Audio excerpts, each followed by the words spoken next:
शांति योग की कैसे करें, योग की आसान विधि क्या है, उसके तीसरे पार्ट में आप सभी ब्राह्मण आत्माओं का स्वागत है।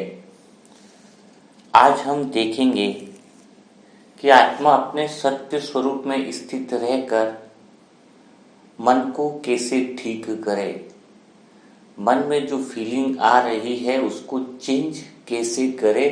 क्या वह तरीका है जिससे आसानी से वह फीलिंग आत्मिक स्थिति वाली फीलिंग हो जाए। तो सबसे पहले हम आत्मा के सत्य स्वरूप का थोड़ा अनुभव करते हैं। इसके बाद हम बात करेंगे कि मन की फीलिंग को चेंज कैसे करें। तो हमने देखा है कि मैं एक आत्मा हूँ, पॉइंट ऑफ लाइट बीइंग, अपने सत्य स्वरूप को देख रही हूँ, सत्य स्वरूप के अनुभव में स्थित हो रही हूँ। मैं आत्मा चेंजलेस हूँ, शांत स्वरूप हूँ। मुझ आत्मा की शांति न घट सकती है न बढ़ सकती है। कोई भी बाहरी संकल्प मुझ आत्मा की शांति को खत्म नहीं कर सकता है। कोई भी विचार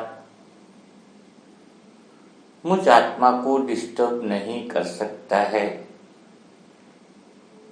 जैसे कि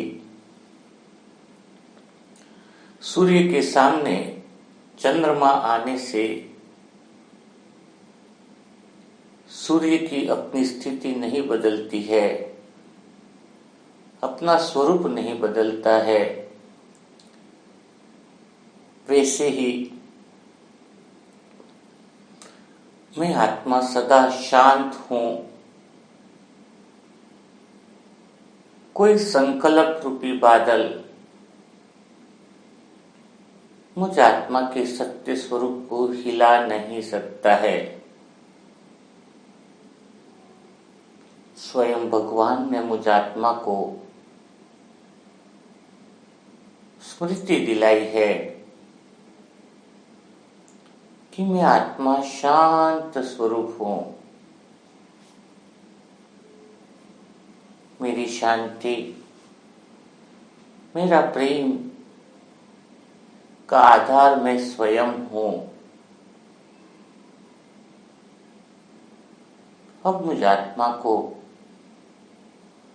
अपने सत्य स्वरूप में स्थित रहकर मन में आने वाली फीलिंगों को भी चेंज कर मन को भी ठीक करना है। मन को ठीक करते समय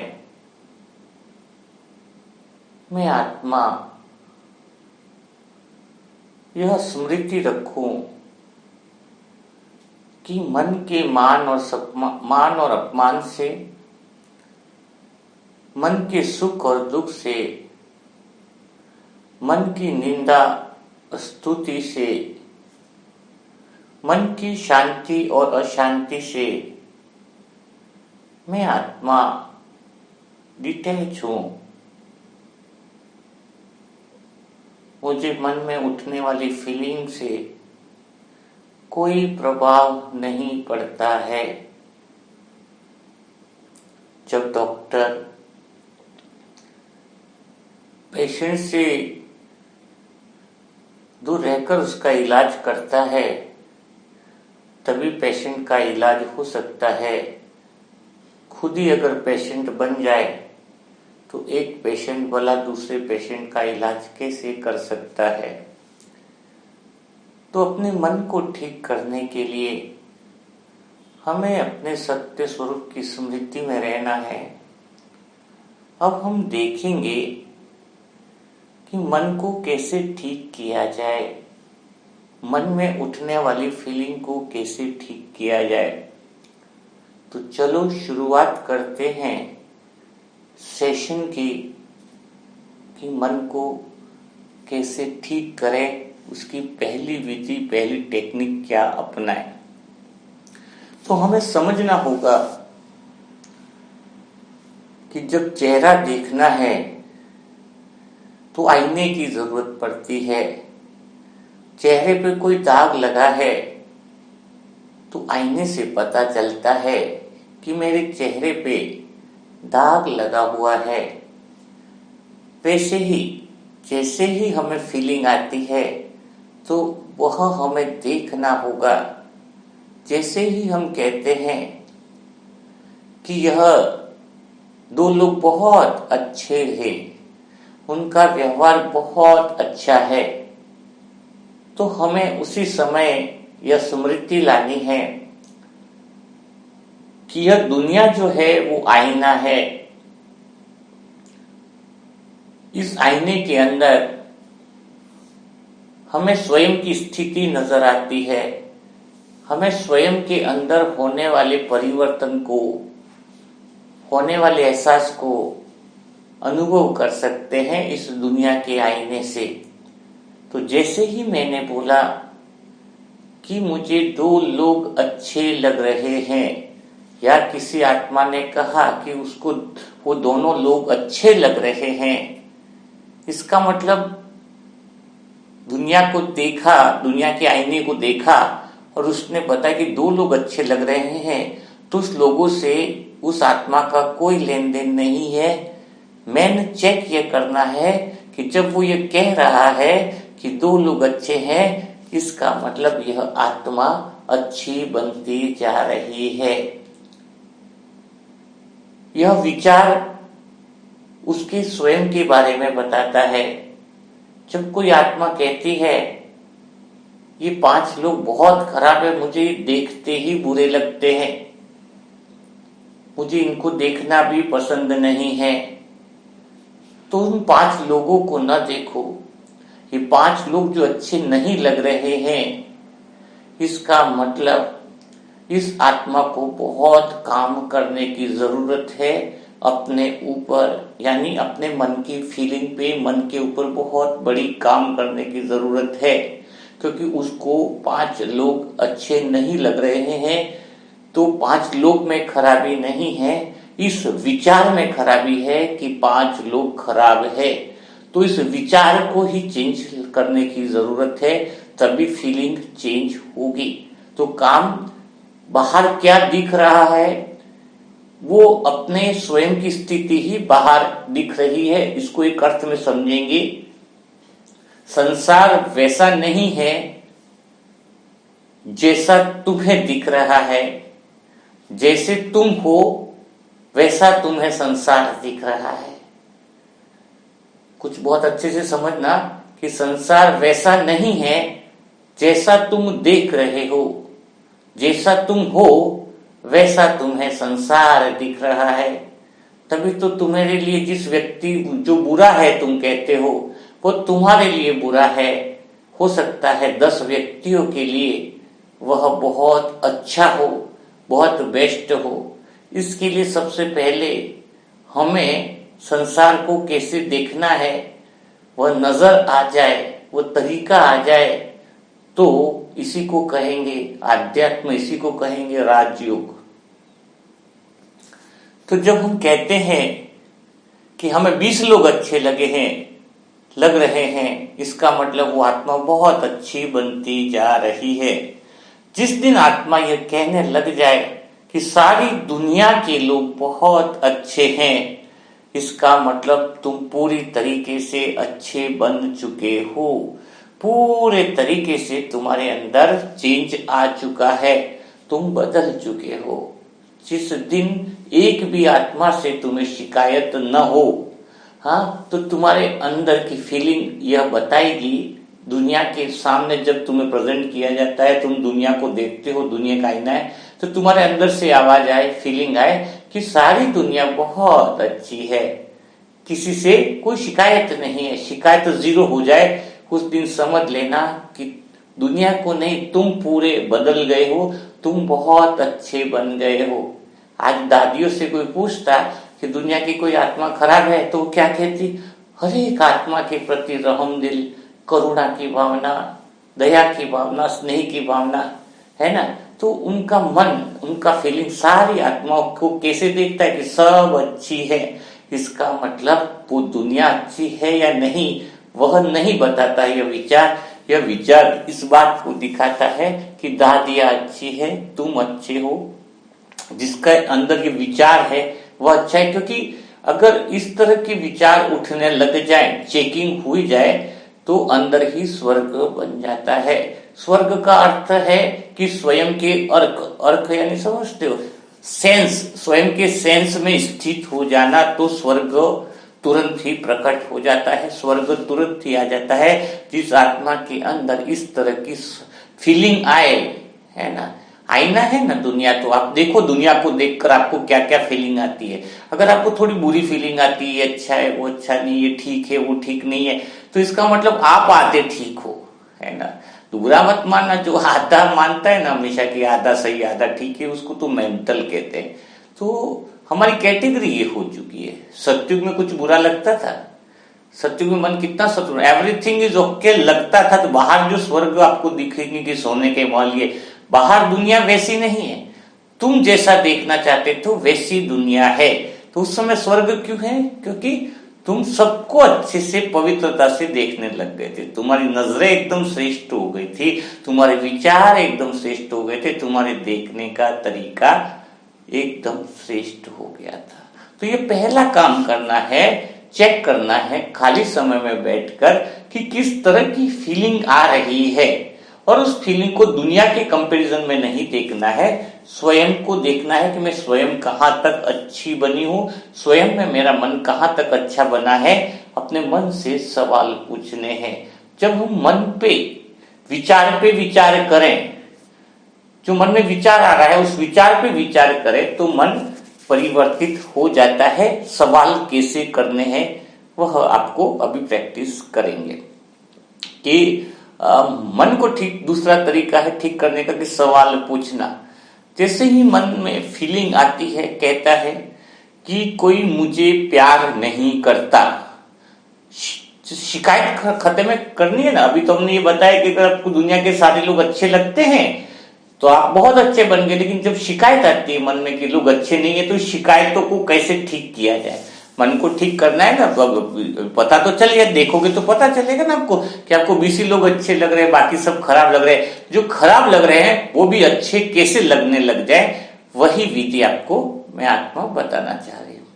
कि जैसे ही मन शिकायत करता है कि कोई मुझे प्यार नहीं करता है, तो तुरंत ही मन को सवाल पूछो कि तू कितने से प्यार करता है, अर्थात मैं कितने से प्यार करता हूं। जब मन कहे कि कोई मेरी इज्जत नहीं करता है, कोई मेरा रेस्पेक्ट नहीं करता है, तो तुरंत स्वयं मन से सवाल आ जाए कि मैं कितने की रेस्पेक्ट करता हूं। जैसे खाना खाने के लिए बैठे, तुरंत मन शिकायत करे कि खाना ढंग का नहीं बनाते हो आप, तुरंत मन से सवाल पूछा जाए कि तू कितने लोगों के लिए खाना अच्छा बनाता है, तुझे कितना आता है। तो जब हम स्वयं से सवाल पूछते हैं मन से कि भाई मुझे कैसा खाना बनाना आता है ना, तो अपने क्लियरनेस, अपने अंदर की स्पष्टता सामने आएगी। आज तक हम मन के सवाल पर सवाल नहीं करने से, मन की बात को ही स्वीकार कर लेने से मन कभी बदला नहीं। जो मन ने कहा वही बात हमने एक्सेप्ट कर ली। मन ने कहा कि हमें ये अच्छा नहीं लगता सब्जी, मन ने कहा कि मुझे कोई प्यार नहीं करता, तो हमने स्वीकार कर लिया। तो तुरंत पूछा नहीं उसको कि भाई तू कितनों को प्यार करता है, तेरी कोई बात की इज्जत नहीं करता, तो पूछा जाए तू कितने की बात की इज्जत करता है। बस उसको वही दिखाई देता है कि ये मेरे को ठीक नहीं करता, वो मेरे को ठीक नहीं करता, वो मेरे को अच्छी प्यार नहीं करता, तो वो ठीक नहीं करता। गलती हमारे अंदर है, हमारे विचार में दोष है, दुनिया तो आईना है, तो ठीक हमें स्वयं को होना है। यह मन को एहसास जो है वो क्या करना है, यह जो विचार है, यह जो बात है वो क्या करनी है, मन को एहसास दिलानी है। क्या एहसास दिलानी है कि ठीक किसे होना है, ठीक हमें स्वयं को होना है। तो यह दूसरी टेक्निक जो बताई, मन में विचार जो है, फीलिंग जो है, या जो सवाल वाली जो बात बताई, तो वह आपको समझ में आ गई होगी। चलो तीसरी विधि बताते हैं जिससे मन को आसानी से हम ठीक कर सकते हैं, बहुत बढ़िया तरीके से ठीक कर सकते हैं। तो यह है, आपको मन को सवाल पूछने से आपका मन ठीक हो जाता है, लेकिन सवाल आपका सही होना चाहिए तो आपका मन ठीक होगा। जैसे मन कहता है कि मैं दुखी हूं, मैं परेशान हूं, अभी मुझे बहुत बुरा लग रहा है, तो मन को पूछा जाए, अच्छा ठीक है तुम्हें दुख है, मान लिया, लेकिन इस दुख के आने से पहले तू कैसा था? ये दुख आया तो इसके पहले तू कैसा था? तो मन क्या बोलेगा, हाँ इसके पहले मैं ठीक था। तो उसको पूछा जाए और तू देखा जाए तो दुख तेरा चालू कब हुआ, यानी बचपन से अगर देखा जाए तो बचपन में कैसा था? मन को पूछा जाए कि बचपन में कैसा था, नहीं बचपन में अपना मन कैसा था, तो मन क्या जवाब देगा, बहुत अच्छा था, बहुत बहुत प्यारा था, बड़े हंसते से खेलते थे। तो देखा होगा कि हमारे बचपन में कितना अच्छा था, कोई क्लास में 2 डंडे भी मार रहा है टीचर तो भी कुछ बुरा नहीं लगता था, कि चलो गलती की है मैंने तो मारा, ऐसा एहसास होके बात लेट गो हो जाती थी। तो छोटा बच्चा बहुत खुश था, बड़ा आनंद में ही रहता था मन में। लेकिन परेशानी तब चालू हुई जब बड़े लोगों ने, माँ बाप ने कहा कि नहीं तू ऐसा है तो तुझे ऐसा ही करना है, अब तुझे क्या करना है, ऐसा बनना है, बड़ा बन करके उसके जैसा डॉक्टर बनना है, बड़ा होकर के तुझे ऐसा करना है ना। अब धीरे धीरे उसके मन में ऐसी बातें डाल दी गई, है ना। अब तू इतना बड़ा हो गया, तुझे ऐसी लड़की से शादी करनी है ना, क्लासरूम में गया तो बस इतने नंबर लाने हैं। तो ये इतनी सारी जो चीजें लाए, हाँ इतनी सारी जो मन को शांत करने के लिए लाए, वही चीजें अशांत कर गई।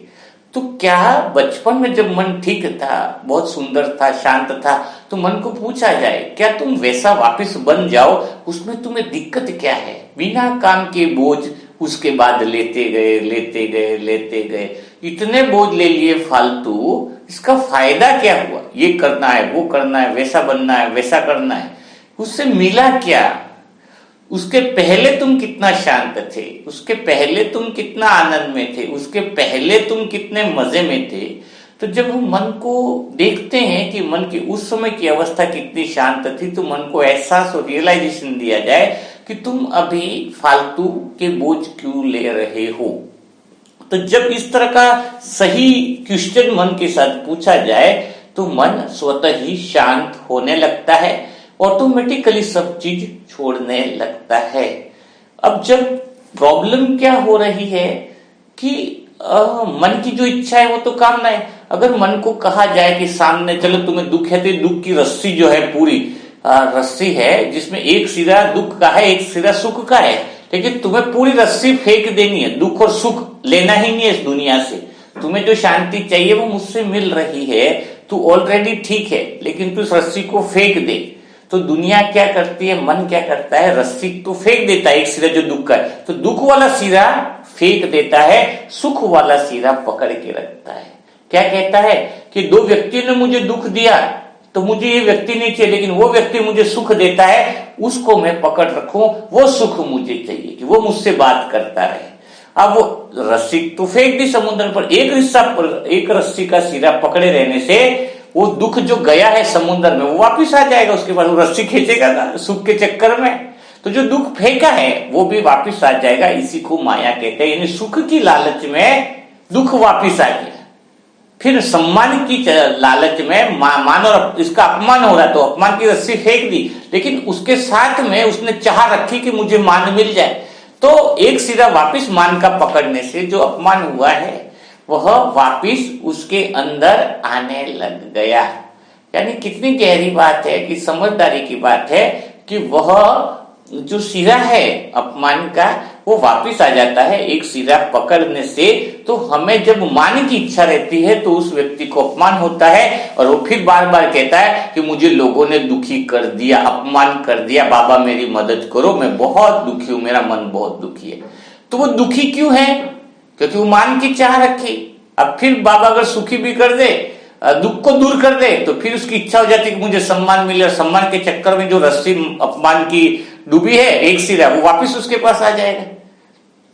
तो ये मन की जो कहानी है उसमें समझना कि मन को जब तक मान और अपमान से वो दूर न रहे, मन इस बाहर की दुनियावी शांति और अशांति में से कुछ न ले, है ना। तो जब हमारा अटेंशन उस मन के ऊपर है तो फिर वो स्वतः ही इस तरीके से मन को समझाने से धीरे धीरे वो दुनिया से वैराग्य लेता जाता है, क्योंकि उसको समझ में आ जाता है कि संसार में कोई सार नहीं है, संसार में कोई व्यक्ति मन लगाकर कभी शांति को पा नहीं सकता। कारण कैसा है? क्योंकि मन जो है वो अंदर है और संसार के जो पदार्थ है वो बाहर है। तो बाहर के पदार्थ भला मन को शांति कैसे दे सकते हैं? बाहर के पदार्थ भला मन को सुख कैसे दे सकते हैं? बाहर के पदार्थ भला मन को आनंदित कैसे कर सकते हैं? तो राइट क्वेश्चन जब हम मन से पूछते हैं, सही सवाल जब हम मन से पूछते हैं, तो मन ठीक होता जा रहा है। लेकिन अगर धृतराष्ट्र की तरह सवाल पूछे जाए, आंखों पर पट्टी बंधी हुई हो अज्ञानता की, तो फिर मन ठीक नहीं हो सकता, क्योंकि आप दुख तो दूर करना चाहते हो लेकिन वह सुख भी लेना चाहते हो जो वापस तुम्हें दुख की तरफ धकेलेगा।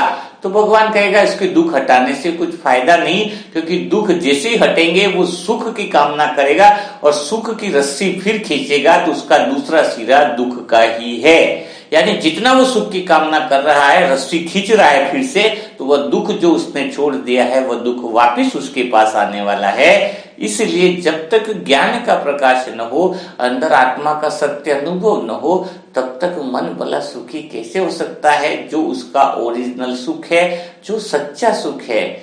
तो इस तरीके से जब हम मन से बातें करते हैं तो हमारा मन ठीक होने लगता है।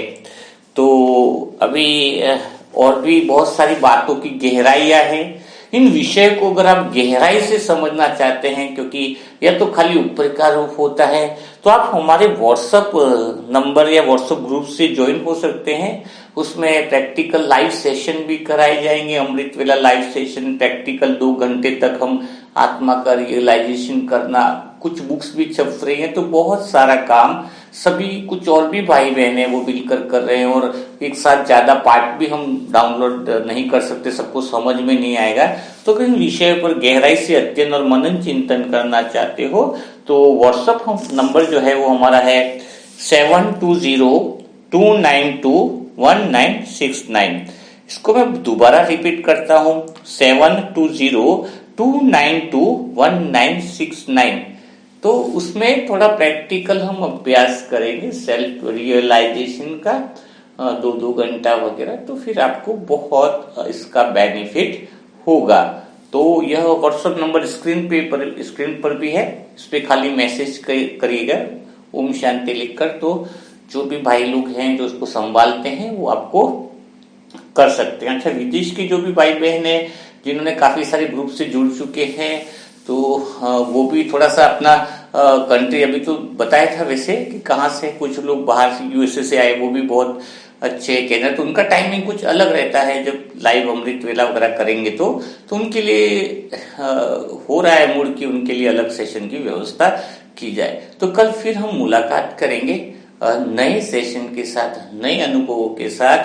तब तक सभी भाई बहनों को ओम शांति। कमेंट में जरूर लिखिएगा कि आपने क्या सीखा, क्या अनुभव किया, क्या आपको कुछ नई बातें परमात्मा ने दी है, तो जरूर उसके अंदर लिखिएगा, ताकि यह समझ में आए कि आप क्या सीख रहे हो, क्या समझ रहे हो। ओम शांति, ओम शांति।